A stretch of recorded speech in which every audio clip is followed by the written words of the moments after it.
All right. We are live on Instagram. Very cool. What's up, Team Tobias? It's me, Lane Haymont, here with Kelly Dyksterhouse and our special friendly guest, Jackie Lipton. Um, Anyone want to say anything? I feel like I always take over, or I don't know. Kelly, what do you want to tell us? It's just a great day. It's Oh, great. good. Hump day. True. So, Oh, yeah, yeah. it's fun to be here. End of the week is coming up. Yep. I don't really Oh, have it's spring now. It's officially spring. Oh, So is we can it? be excited about that. And ooh, we've got novel writing students here. yes. That's Tim fun. Wagner is my client. So, Fantastic. Hi, yes. Tim. Hello, Tim Wagner. How you doing, brother? Um, okay. So who wants to go first? Do you want to go first, Kelly? You mean to read first? Happy Yep. Yeah, to. perfect. Sure. Uh, Hold on just a second. oh, So yeah. a quick introduction as to what we're doing maybe Yes. with the first Yes. Yes, first yes. pages. So Brave Souls have sent in the first page of their work in progress. We read it live in real time and then we comment on it. And the big question is, we discuss it a little bit, but then the big question is would we read further based on this first page, right? Is that how we Yeah. usually do it? Yeah. So this first page that I've got here is a YA dystopian. So I'm going to just jump right in here. All right. Folks call the rails scarring my granddaddy's property the Crimson Teeth. 200 years ago, after the bombing ceased, when the nation crawled out of its bunkers to rebuild itself after the Third World War, each spike, each rail that was forged and laid into the ground to resurrect the ancient tracks was coated in our ancestors' blood. Thousands died eventually from radiation exposure, but many more fell prey to the crazed, blood sucking leeches that, at first, quietly emerged from the shadows in small numbers, then surged in hordes, laying waste to communities like locusts eating through the fields. Casualties of biological warfare, the monsters proliferated, hunting primarily at night, killing, draining bodies, making more of their kind till it seemed there were more of them than us. Seeking the path of least resistance, the dumb brutes traveled the tracks like a migration trail till they laid claim to the next unsuspecting town. Over and over, the bloody cycle continued until the NCS took control. Saviors, slavers, take your pick. When I took those iron bars sunk into our land, something more sinister emerges. Oh, when I look at those iron bars sunk into our land, something more sinister emerges, something more personal. I see the jaws of the new Confederated South clamping down on our society, our town, my home, my family. Like bloody teeth buried in our backsides, those rails keep us in order, beholden and in submission, a slave to its master. Even now, in the moonlight, the sharp edged tracks glint back at me, grinning as if showing its teeth, finding humor in my silly female notions as I ride alongside. You shouldn't be out here, girl. It's not the way. The tracks seemingly growl in warning like metal grinding on metal, making my skin crawl and my anger ignite. My grip tightens on the bot handles, thighs squeezing against the metal seat. Dun dun dun. Holy shit. Yeah. I'll go last because I know what I think. What do you think, Kelly? Well, I would read more because I'm Yeah, I would. intrigued for sure. There's no question about that. I feel like this author has a real handle on their setting, the real handle on their story. There's some things that I would probably edit in this first page. Mainly, we don't even find out that the narrator is a girl until right at the end, which Mm, might be okay, but um, we got the female notions as I ride alongside, and then you shouldn't be out here, girl. It's not the way.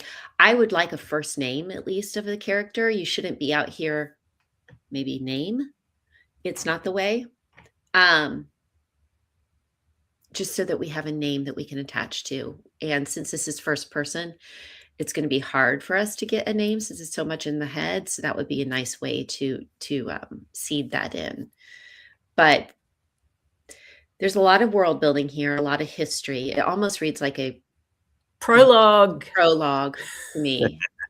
But the writing is good, and I'm definitely intrigued. What do you guys think? Well, that was actually my question, because no doubt the writing is superb. I mean, the writing is just great. I would definitely read more. It is that thing with, when you're doing speculative, when you're doing historical, when you're doing horror or fantasy, and you have to world build, but you also have to establish the character and why we care about them and how you find that balance, which is why I think Kelly and I felt this feels a bit like a prologue, because you're telling us about the world, but we don't on the first page know who the character is, what she wants, why she's there, what she's doing. Now, that in my mind, that goes two ways, because I am a character-driven reader, and I like knowing what the character's goals and stakes are fairly early. Do I need to know them on the first page? No. If on the next couple of pages I find out that she's actually doing something that she's not meant to be doing and here are the stakes, I'll be into it. But if I find that the next few pages are going to be sort of more world building and more history, so for me, a lot will depend on, well, what happens after this page, because there's no question that the concept is terrific. The writing is great. I just don't yet have any idea of what the story's about. So, 6 of one, half a dozen of the other. I'd definitely read on, but I'd want quickly to know what the story's about. Yeah, I'm on board with all that. I think the writing is incredible. It was intriguing. I would want to read more. I do want to read more, but exactly like you said, it feels sort of not necessarily telling, but like you said, world building and telling. And then I think it would be much more interesting knowing it was a female protagonist and obviously a young, I assume, teen girl. And who are they? What's their name? I think seeing their place in this world, which is very fascinating, would help orient us and kick it up a notch. Mm-hmm. So 3 agents said they'd want to read more, but hopefully have provided some food for thought in terms of where it goes in the next pages. Yes, hopefully. Yeah, it's great. Yeah. All right. Do you want me to read the next one, or do you want to take turns? What? Follow your heart. Why don't you read the I'll next just one? go ahead since I. Yeah. This is it says unknown. I don't know if that's the title or if that is the. I think it's the genre. Genre is unknown, so I think we'll get to guess. Okay. Parker Flores doesn't believe in most things, such as a God up above, conspiracy theories, or superstitions. And as she stands in front of the broken glass mixed with pickle juice, she thinks it's almost beautiful. Almost. Instead, the shards make Parker freeze in terror, reminding her of the day her father threw a television remote across the room in seething anger, shattering a display case. The smell of pickle juice leaves a pungent smell that punches her nose, reminding her she isn't there at 7 years old, but instead here, mid-30s, in front of her husband. The strength of the smell makes her want to throw up, but the idea of a glass, pickle juice, and vomit concoction makes her swallow anything coming up, as to avoid further things to clean. Her husband, Jesse, starts moving toward the coat closet, ready to find a solution to clean up the mess, per usual. He returns with a vacuum in hand, dripping in sweat from his halted workout. The grease in his black hair makes it shine like a marble countertop.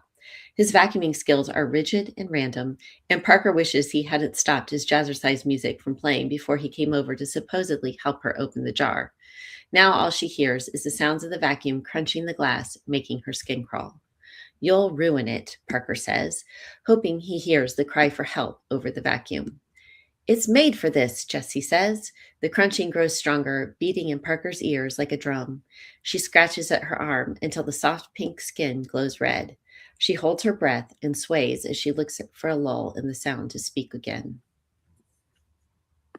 Oop, I'm hitting my wrong button. It's definitely adult. It's not kid lit. Yep. I'm assuming commercial fiction, literary fiction, contemporary fiction. That would be my guess. Yeah. Yeah. She feels like a neurotic person, and I totally get the vibe between her and her husband, because I'm him. I would be trying to vacuum up glass like a dum-dum. I'd be like, oh no, it's made for this. Yeah, except isn't she the one doing that? And he's... Oh, no, sorry, I read it the wrong way. Yeah. Okay. You would be that person. Yes, indeed, Yeah. you would. Mhm. Yeah. One of my... it feels a little jumbled. Like it's funny that it's all about pickles, because we were just talking about pickles before we started this. But it, like, did she break the pickle glass? Did he break it? Maybe you two know more. Made more About sense. pickles? No, made more sense of it. No, I see what you're saying. I'm probably a little bit lost in the timeline. So the action that's happening now on the page is the vacuuming up. So we've got a couple of different timelines here. He's vacuuming the pickle juice in the glass. That's happening now. So before this, he came over to help her open the jar and it broke. And then before that, she's having a flashback to when her father threw a television remote across the room and shattered a display case. So we've got 3 different timelines here right at the first page, and it's a little disorienting. So I think that's part of the, I might at the very, the last sentence of a first paragraph, which, people listening to this can't see, we all can, but it's, instead the shards make Parker freeze in terror, reminding her of the day her father threw a television remote across the room, seething in anger, shattering a display case. My recommendation would be to ground us in the action that's happening in the moment before you give us a flashback. But I get that you're trying to develop a sense of emotion there. Someone's agreeing with you in the comments. Yeah. I think I'm going to channel Anne for a second and say I'm not sure that the story is maybe starting in the right place. I think it's not clear. It feels like the author is sort of feeling their way into the story and knows bits and pieces about the character and is sort of getting them down on the page, but it's not really kicking the story into gear. So it is explaining stuff so we're learning stuff about the character, about her past, about her relationship with her husband, but we're not, I said a similar thing with the last one too. I don't know what the story is. I don't know what the story is going to be, which in the words of Anne, is usually that you're not starting in the right place, that this isn't actually where the story begins. And I think I had a fairly similar comment to Kelly about that first paragraph, because I sort of got lost even before the last line of the first paragraph, because she thinks the mess is almost beautiful, but then she freezes in terror. And I can't imagine in my brain how on the one hand you're thinking something is almost beautiful, which seems like a reflective moment, while you're at the same time freezing in terror, which makes me think that you're putting out there your thoughts about who this character is. But that might be the big bit of the iceberg that's under the water, and we need to see the little bit on top of the water. See, I totally agree with that, but later on, I think hopefully I'm right, we're supposed to see that this Parker Flores is a neurotic person, because why else would someone who is obviously, I learned this, left-brained marry someone like this guy and me, who is right brain, who thinks, oh, it's a great idea to vacuum up glass, which is obviously not something you should be doing. But I would absolutely be like, oh, that's what it's for. Oh, that's deep. That's really deep. So, I don't know. Yeah, I see so much of myself just in that line, vacuuming up glass. Yeah. No, I think she's got some really good, she meaning the character. I don't know if the author is a man or a woman, but I think, well, both characters on that page, she and he, have some really good moments, some really nice pickles, yes, some really nice moments. And I think that's where the author's head is in developing these characters, because these traits in a different order, you know, in a plot that is developing in a more logical way, the way Kelly was describing, I think there's a lot there. It just doesn't belong on the first page necessarily. But I do think they feel they're using kind of a mundane, everyday situation to start showing the relationship between Parker and Jesse, which I think is that's a good instinct to do that. And somebody in the chat said it's hard to know where to actually start your story. And I agree. That is one of the hardest things to figure out. But that's why writers tend to rewrite their first, third of the book, not even that quarter of the book, over and over and over before moving on. And I think that's a huge mistake. I've done that myself, so it's not a criticism, but it's just because it's hard to know where to start your story until you know how it ends. So it may just be that this author needs to look at the end and figure out, once they know what their climax is and what the resolution is, then where it can become pretty clear where to start the story at that point. Well, the author is here. Oh, fantastic. Great. Question, when you say you're starting in a different place now, is that because of what we just said, or did you already decide that after you sent in I'm just curious. And speculative fiction, I did not see that coming. That feels... No, I didn't either. I wonder what's speculative about it. I don't know. I'm intrigued. Yeah, maybe the vacuum actually does work on the glass. Emily, how quickly can you type? We want answers to all these questions. Answer us now. Good luck, Emily. I'd like to think she's typing. Let's give her another minute or no, because so. I'm really curious now. I'm curious about the speculative part. Yeah, she's already decided that it's a dual POV and starting with my other POV. Okay, there you go. Is it the husband or is it someone else? I need to know these things. Ooh, good question. Oh, well, you have to be neurotic to be able to write the husband, because I'm telling you, he's me, just vacuuming up glass. I just imagine myself being in that moment thinking, oh, maybe it will work. Let me try. Lane, are you writing the husband? Are you co-authoring with Emily? Maybe stole my life and I should sue for big bucks. Oh, yeah, you should. You know, I need a good payday. To submit to another session, I'd love to hear. Okie doke. So, Jackie, do you want to read next? Okay, let me just pull up. Oh, hang on. I want to see what she said. I just magical therapist visit a couple.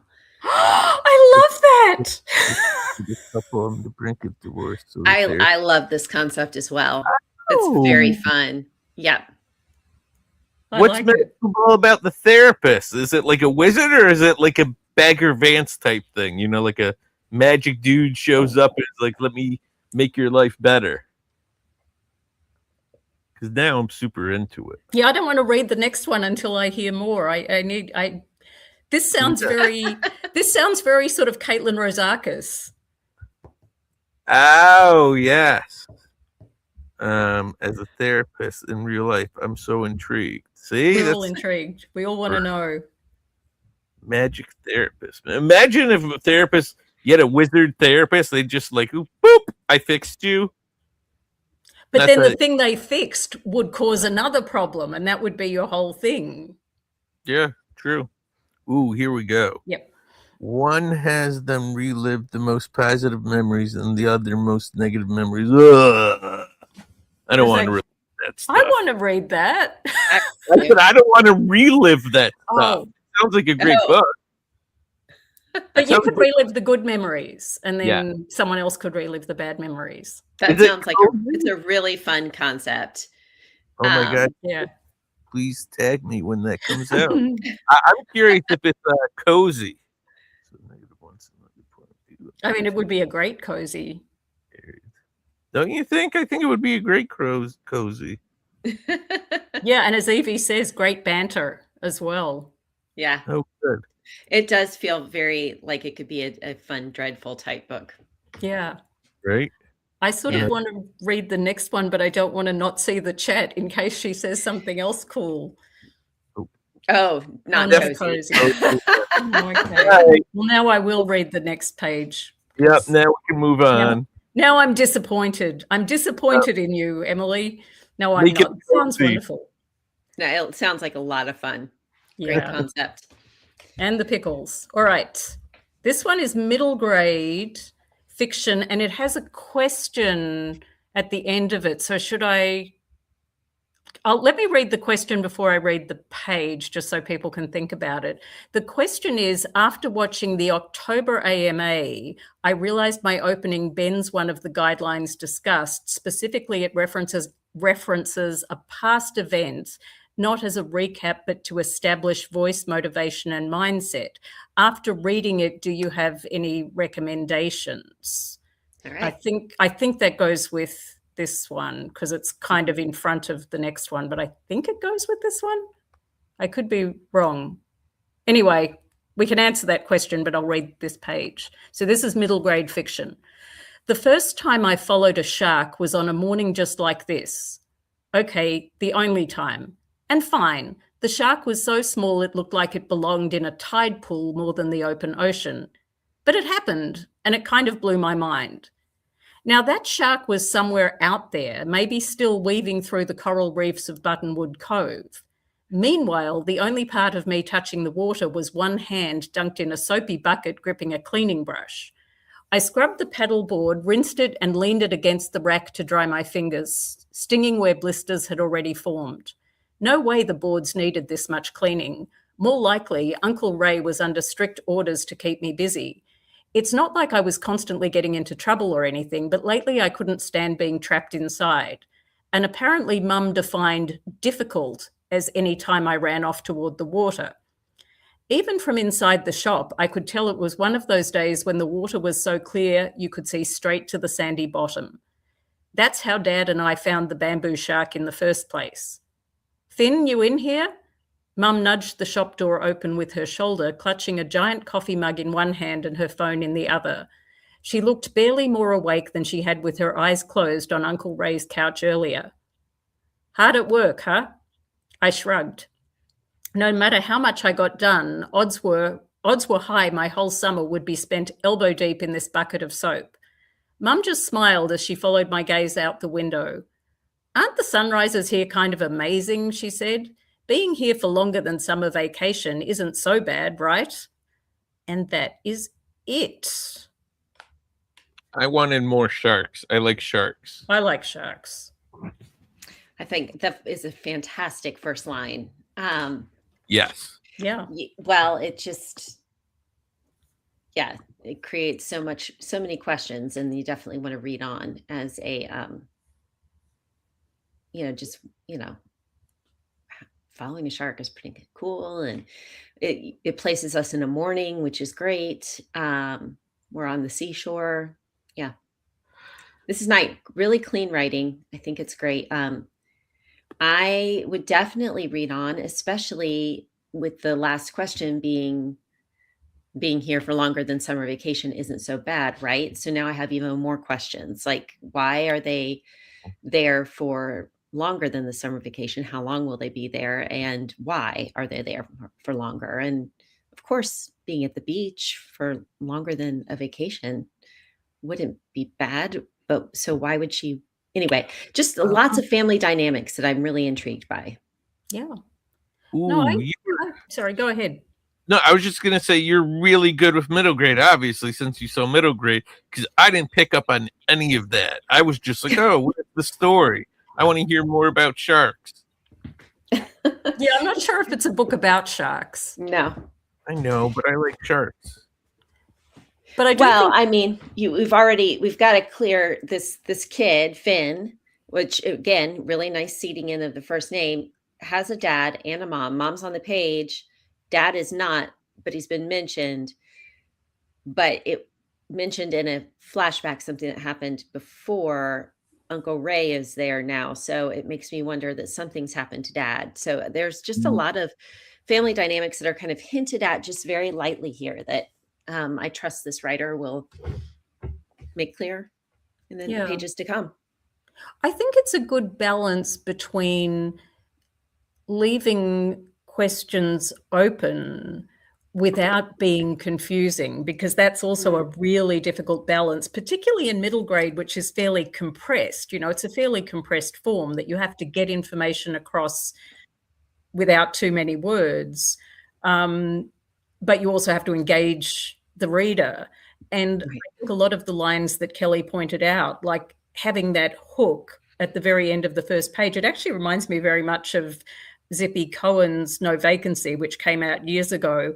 And I often use that as an example of, you know, how to do a good middle grade opening, because it's a kid who is being taken in Zippy's book from where she really lives to this little motel where they're going to live, and they're going to refurbish the motel, and she wants to be back in the city. And this does the same thing, and it does it so well because it doesn't say, oh, we're going to be living here because, you know, granddad is sick or whatever. It's like, hey, it's not so bad, is it? And so you immediately know something has changed in the protagonist's life. The protagonist isn't that happy about it, and you know that because the protagonist is lounging around in their room and the mother's trying to rouse them. But you also know that the protagonist is a character with a voice and likes and dislikes from all of the stuff with, you know, the voice about meeting a shark and being a bit scared of the water or being not near the water. Or there's just a lot going on, raising the good kinds of questions that Right. the reader wants answered rather than the bad kinds of questions, which is what on earth is going on here? Right. So, Kelly, to the Yeah. question at the bottom, do And you I have? get it. Well, I'm wondering if If that it goes with the next one. yeah, because I don't think there's any trouble. I mean, this No. does it references a past event, okay, following a shark in the past. Yep. But I'm not, but I don't feel like you're not in a flashback. No. It's done in voice. It's a great voice. Now, I don't think there's any problem with this whatsoever. Okay. And So let's read the next one with this question also in mind. I think that would be fun to see Yes. if we can apply it to the next one, and then we can all scold Anne Rose for her formatting when we see her next. I do Unless it- think it goes with the one that we just read. But they both reference a past event. Okay, well, we can apply it to both then. Yes, but I think it's not problematic in both cases. And if any of the authors are here, please tell us if it was your question, because I agree with Kelly. I don't think it's That makes sense. problem. All right, so now I've got to find the document. Here it is. This is a YA dystopian. So starting with a line of quote, "We pledge allegiance to the United States of perfection and to the pillars for which it stands, beauty, talent, and compliance," end quote. Reciting those simple words strengthens me, nourishes me. I stand a little taller. But next to me, Iris doesn't say the pledge. She must be in one of her moods. "Sit down and prepare for voting," the teaching bot says with its clipped feminine voice.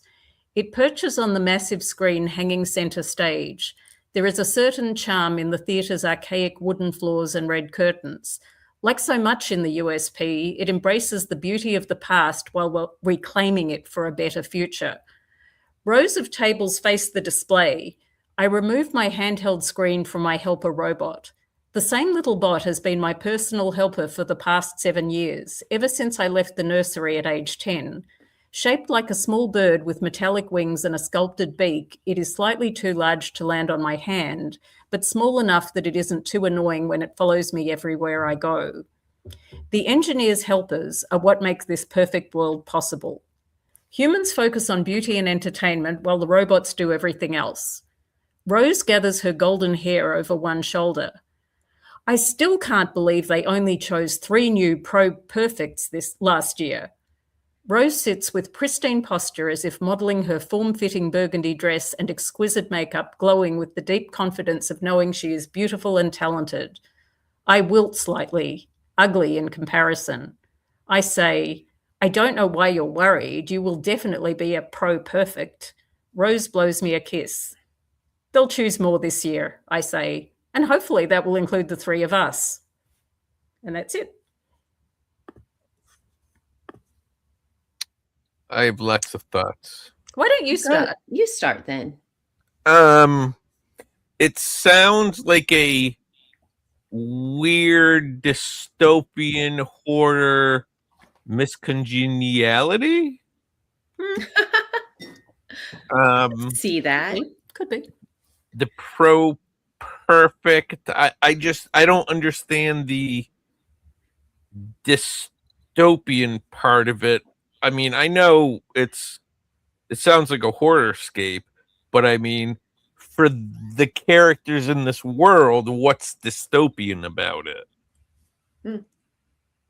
Yeah. I mean, someone in the comments, Bree, said that it reminds her of the Ugly series by Scott Westerfeld, and it reminded me of that too, because, you know, that's all about, you know, everyone having to be pretty after they reach the age of 16 or something, and they go and live somewhere else and they don't have any worries, and meanwhile bad things are happening.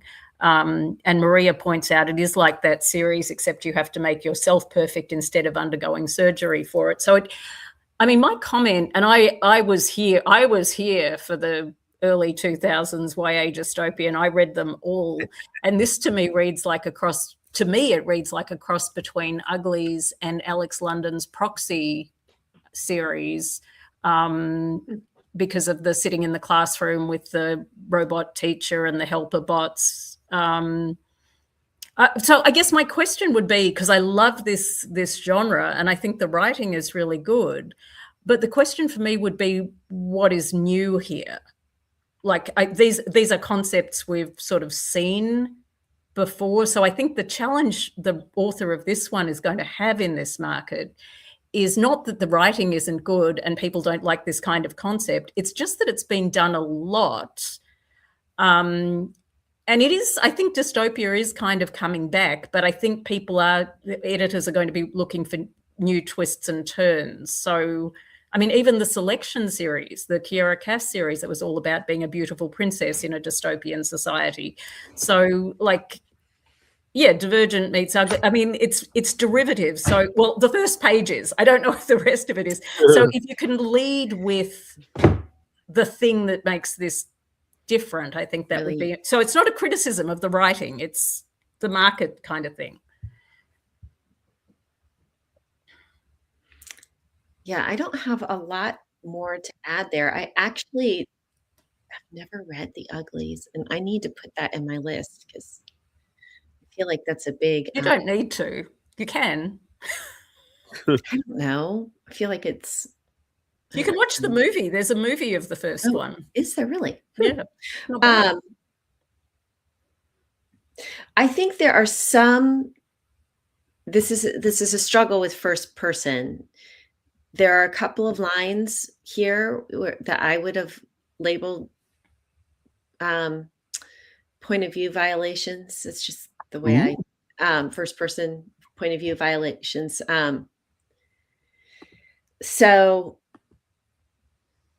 you know, it is first person. So you need to really only be writing what the character is thinking in that moment, right? And there are some things where I'm like, well, you would know this, so why would you be thinking about this? And the two Mhm. places this brought me out of was, you know, shaped like a small bird that with metallic wings and a sculpted beak. It's slightly too large to land on my hand, but small enough it isn't too annoying when it follows me everywhere I go.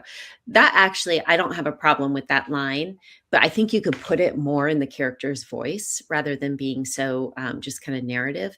It's the next two lines that I was just like, you wouldn't be thinking this because you know it. It's so ingrained to you. The engineers' helpers are what make this world this perfect world possible. Humans focus on beauty and entertainment while the robots do everything else.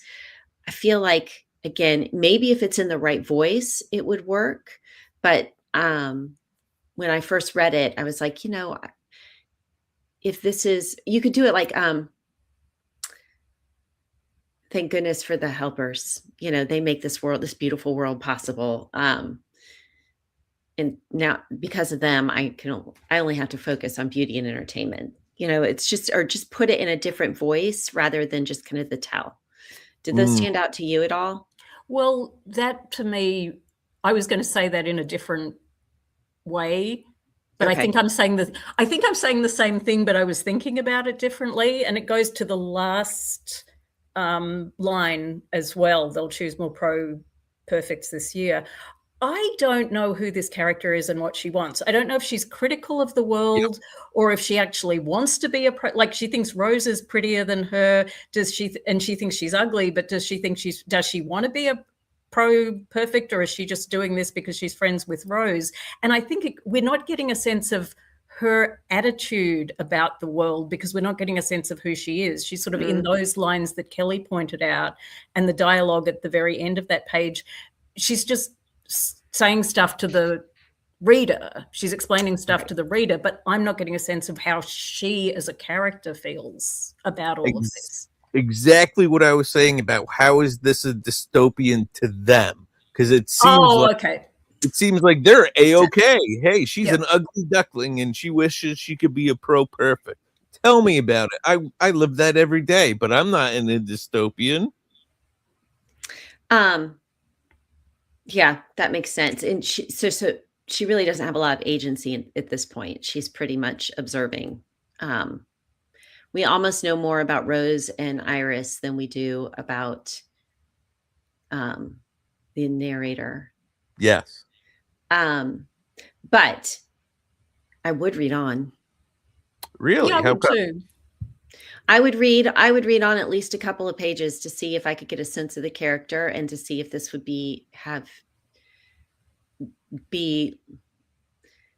would surprise me in terms of not being as derivative of dystopian as we were talking about. Does that make sense? I would want a surprise.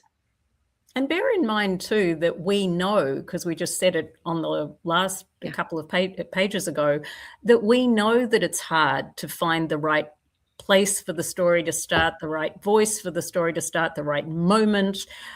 So most of us are going to read more than one page unless it's, a genre we don't represent or something. So, I mean, that would be the reason I would read more pages as well. I mean, I might not stick with it for very long if I wasn't seeing something new and exciting, but I wouldn't, I think, just stop at the first page. Okay. Wayne, you're up. Yep, I guess unfortunately now I have to actually read. Humbug. All right. 5 unknown. Interesting. So I wonder if that also means it's an unknown genre. Let's discover. Assessment Carer 17092. New arrival.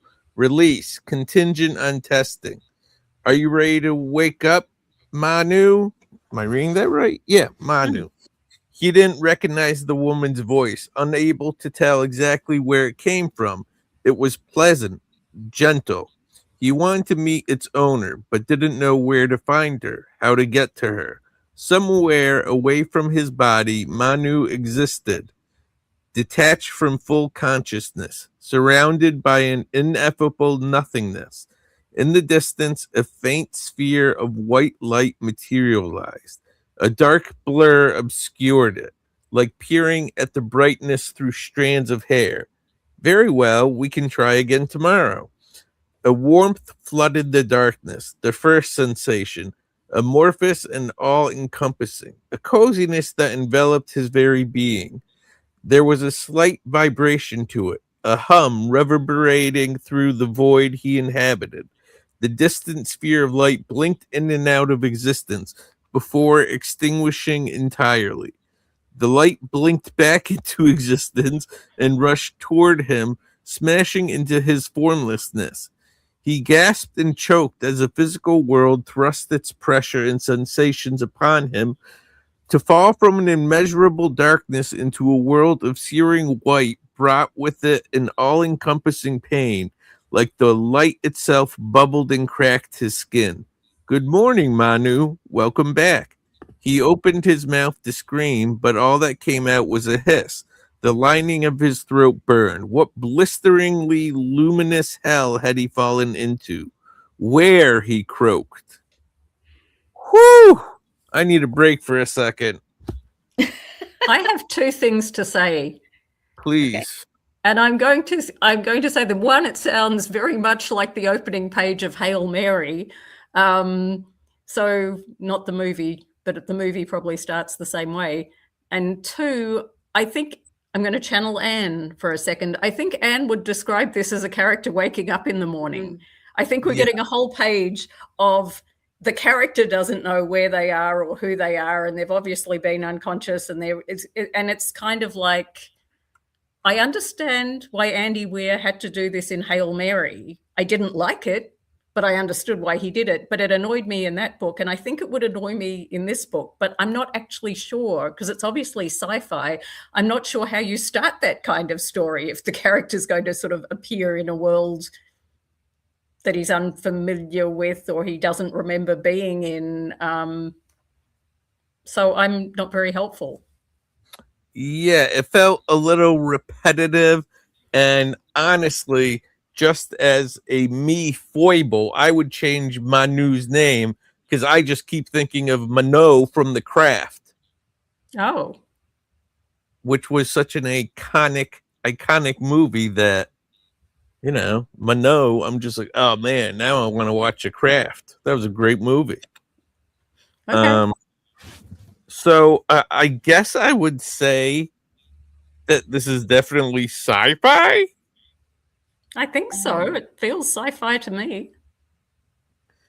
I'm curious what you think, Kelly. Yeah, I would definitely assume sci-fi from what we've read. I have to say, I'm intrigued by the "Good morning, Manu. Welcome back." Back from where? Where has he been? Where? I mean, obviously he's been in this nothingness without a body. So he's been here before. So I am intrigued. That's a good like little seed to plant. But he doesn't know where he is. He doesn't know who he's talking to. Yeah, again, if this is a rough draft or you're in the middle of revision, you might want to think about starting in a different place if possible. But the writing I feel is good. It's strong. The one thing I did have a question. It was like the blur, a dark blur obscured it, like peering at the brightness through strands of hair. So that pulled me out of the story actually, because I'm like, okay, if he's this nothingness, how does he know what strands of hair are? Like, so I'm curious, does he have hair? Anyway, that just pulled me out of the story a little bit. But anyway, I would read on just because I'm curious. I like what author Salem said. It feels like we linger too long without the book even starting, because I like the vibe, but I could not tell you anything about what just happened. And that's exactly what I'm feeling. Mm-hmm. Yeah, it's a vibes thing. It's like my kids would say, my kids in their 20s, it's like, if I don't get something, they're like, it's vibes. And I think maybe it is. And I think that's a thing. I think that's honestly a thing. Like I would probably read on to see if the vibes then gel into something. But it is very vibey. Yeah. And Natasha says people are buying stuff on vibes. Yeah, true. Not to sound like a old curmudgeon, but I don't get vibes. I don't understand it. I hate vibes. I don't know why everyone's all about vibes. Yeah, well, I texted one of my children who was in college and to check in with them. And I said, is it too cringe when your mum checks on you? And I get a text back that says, yeah, vibes. I want to run off into the woods and scream my lungs out because I don't know what that means. What does that mean? I didn't either. Kelly does. They're alive. I don't know that I do, but it shows that they're alive. They responded. Get your kid on the phone right now. I demand answers. My kid would not answer the phone. Substance is like eating flavorless cotton candy. Okay. Yeah. Fair enough. Okay, but back to this page. Yes. I think the line writing is strong. I'm intrigued at the end. I just maybe would, if possible, start at a different place in your story, and you might be able to. Yeah, I think about that. The equivalent of not sci-fi waking up. Yeah. Yep. Now I'm thinking about your kid's text because I would demand on knowing what vibes mean. This child is a vampire, and if I texted them now, they wouldn't respond, but I can text overnight and let you know tomorrow. Please do. I want to know what that means. Cringe vibes? Like what? Cringe Speak vibes. English. I have the mum cringe vibes. Yep. Speak English. Tell me plainly. Okay. Oh, and I forgot. There was all the assessment carer 17092. Yeah. Release contingent, new arrival. Because I was thinking that this character was like, I don't know, in an AI thing maybe. And that's like they're a computer program. But I guess. Okay, well, now I'm even more intrigued because it says that he's a new arrival, yet they say welcome back. Yeah, because you have arrived from somewhere, though. Like, it's not new arrival baby. It's new arrival. You've come from some other state of being. Okay. Vibes. Vibes. Man. Vibes. All right. I am intrigued by the contingent on testing. So he's going to get tested. So, yeah, interesting. They're going to test him on vibes. Yep. Vibe test. Vibe check. All right. 6, YA fantasy with horror and romance. Oh, that sounds interesting.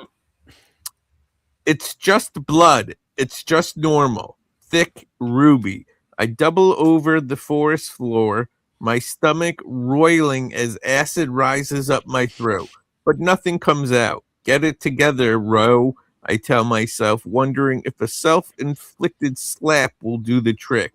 You haven't killed it yet. There is no blood yet. The forest trees hum under the rising morning sun, yet I shiver as I straighten. A swaying step has my foot landing in a patch of moss, and dew tickles my ankles as I sink into the soft ground. Despite my effort to keep my arms glued to my sides, they tremble, and my jaw aches with effort to keep my teeth from chattering. Quite the legendary hunter I've turned out to be. I swallow the last of the bile. Whatever. What the cult doesn't see, it doesn't have to know. I glare at the small woven cage before me. It sways as the creature inside moves. I'll be fine, just like I was fine after my last hunt and the hunt before. I reach a shaky hand into the embroidered pouch clipped to the waist of my ceremonial folk dress and clutch a small vial of ammonia. No matter what happens, I still have the vial. Besides, if a little fainting is the only thing between me and my family's debts paid, then fantastic. It's a price as good as any. The cage before me, hanging on an especially thick evergreen branch swings back and forth. Inside the creature, the Vazen paces. I'm not sure what kind of Vazen it is, but even from where I stand, I can smell its magic like iron hanging in the air. This one's magic smells of mushrooms, of earth. Can I say vibes? No, I won't do that. Definitely got the sense right from the get-go that it was YA fantasy. So that's good. YA or just regular? I feel YA. Oh, okay. Just in I'm the not voice. sure. Oh, it is YA fan. Sorry, it says. Yeah. Sorry. I'm a little shaky on the fantasy because it feels YA, like you said, but very like contemporary YA. Well, Like- then you get the creature. The Yeah. creature's facing, and it's magic. Yeah, But true. like fantastic. Like I'm The a voice feels modern. is yeah, I'm that's saying. what I mean. That's what I mean. The voice feels modern. I but- would like to throw back to Kelly's comments from earlier about the risks with first person, because I see that here. I see the narrator saying stuff that I don't think a first person would be. Thinking. Kelly, you pick it up because it's your point from earlier. It's in the description. This person is walking through the woods. They wouldn't be thinking, "Oh, my foot's landing in a patch of moss and dew's tickling my ankles." Is that what you're getting at? Things like that? Yeah, and I'm shaking and I'm trembling, and I mean you Yeah. do those things. You don't talk about doing them. Yeah, that kind Yeah. of thing. So I don't know if this should be third person, because the details are good, but they sort of, in the first person, it's like, so the forest trees hum. Okay, yet I shiver as I straighten. Well, would you be saying I shiver as I straighten? A swaying step, my foot lands in a dew tickles my ankles. Okay, because you're observing that. Despite my effort to keep my arms glued to my sides, they tremble and my jaw aches. I mean, it seems like you wouldn't be in your head thinking those things and narrating, unless you were my husband, because he narrates everything that is going on. But it's annoying. I mean, it's a limitation of first person, Yeah. really. Yeah. So if you're going to be writing in first person, you need to figure out how to get the context clues of the setting across to the reader in an organic manner that's within the voice of the character. And it's really hard to do. Okay, exercise then. First person, if I felt my jaw crack or clench, I'd just be like, ow. How would I say that in the first person? Like, would I say, I think maybe you could take an action. So you could say something like, oh, how would you describe stretching your jaw, or you clench it. I clenched my chattering teeth, yeah. I mean, I would, I agree. Yeah, Like I'd with, put it with into the shivering and the action. trembling, it's like I might, clutch my chest to stop my arms from trembling, rather than saying my arms are trembling. I would do an action that does something about it. Mhm. Interact with. I think instead you could take that paragraph and interact with the setting around you rather than describing it, how it's affecting you. Yeah. Yeah, because I wouldn't be like, ow, my jaw hurts. I'd be like, ow, and rub my jaw. Maybe I'm overthinking it. Or if you were interacting with the setting, so like, why is your jaw hurting? Is it because the air is so cold, it's making everything clench? Then, you could be referring to the cold makes my jaw, clench or whatever. So you're not saying I do this to my body is doing, but like, what is making it do that? That's why I'm not a writer. I'm not a good one. Yeah, that's up for debate. So and there's some little things that pulled me out, like roiling as acid rises up my throat, and then I swallowed the last of the bile. Like, acid and bile are two different things. It sounds like they have acid reflux, but I mean, bile. Did they throw up, or are they just like, eating bile? Yeah.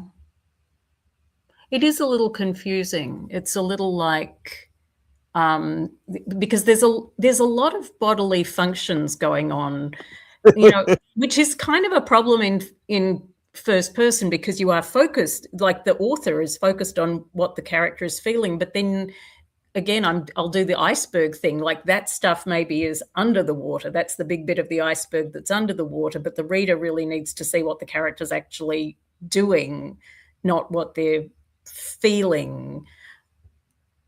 So I think it's Kelly's notion of, if you can actually, the character can be doing more and telling us more about what they're doing and why they, like, we know the stakes are there. That's great. Like, we need to pay off the family debt, so we have to do this thing we don't want to do. But if I could learn a little bit more about the thing that he, she, bro, I don't know if that's male or female, but the character doesn't want to do, like, I want to know more about that thing than about what's going on inside the character's body.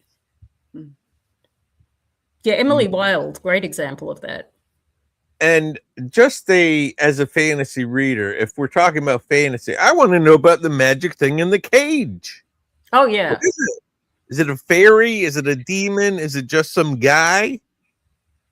And again, I think interacting with the creature in the cage somehow, either hanging the cage or closing the door, so you could, if you interacted with it somehow, instead of just looking at it, you could describe then, I shut the door, slam the door shut with, shaking hands, or you can describe your physical being in those interactions. And then you can maybe get even some more world building in just through the, having your character move around and a little bit more. Yeah, I feel like it's an inner monologue as opposed to where we could really be seeing this character interacting with the magical thing and showing us this is a YA fantasy, as opposed to us reading that and then talking about being scared and stepping, and there's just a lot of like I feel type of stuff, as opposed to what you both said, interacting with the world. I feel like I'm 10 miles behind you and just repeating stuff you said 20 minutes ago. No, but I think what you're saying is important, because, I mean, we're looking at first pages here, but one of the reasons that often, speculative novels are much longer than they need to be is this kind of thing, that the author feels like, I need to describe it, everything the character is feeling, and then I need to also do the plot. And then you end up with, a word count of like 150,000 words. And it's like, well, the book could really be half that length, not because the editor doesn't like your writing, but because you don't need to do all of that to tell the story. Like the weather. Oh, yeah. That's my favorite. Yep. Any last thoughts? Because it looks like it's time already.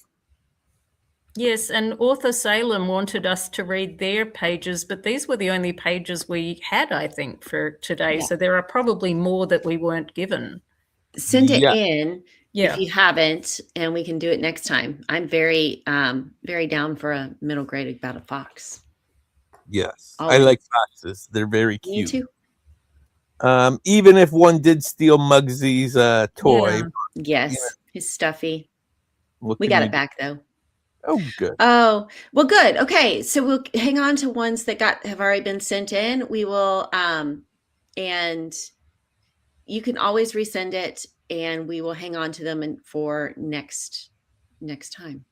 Oh, there's a question Um, about whether you're doing any more AMAs or fully switched to first pages. So it could be So I think half. we've enjoyed the first pages, and people seem to enjoy that. Well, maybe what we should do is try to end the first pages next time about 15 minutes earlier, so we could do AMA, take questions, just general questions at the end. That makes Good idea. sense. Yeah. Okay, so Anne is the one who receives the pages, and she's not here tonight. So I'm not sure. I'm sure that if you sent it in, she's received it. yes, she's yeah. the one with access to the email. I'm sure I have the email password address somewhere, but Mhm. I don't want to look it up. I'm loving the first pages because even when it's not my own, I'm gathering great advice to apply to my writing. Good. Great. That's the idea. So we will see you all next month. We do these the last I Wednesday. have to say that you may not, because isn't there going to be people in LA at the end of April? Oh, that's correct. So you'll have to post the date as a different date. Yeah. No, wait, maybe the last Wednesday of April is April 29th, and we will be back from LA. Oh, okay. Okay. So Never mind. Sorry. Looks like April 29th, 7 p.m. We'll post the link, yada yada, all that jazz. Great. Thank you for joining us, and we'll see you next time. Bye. Bye.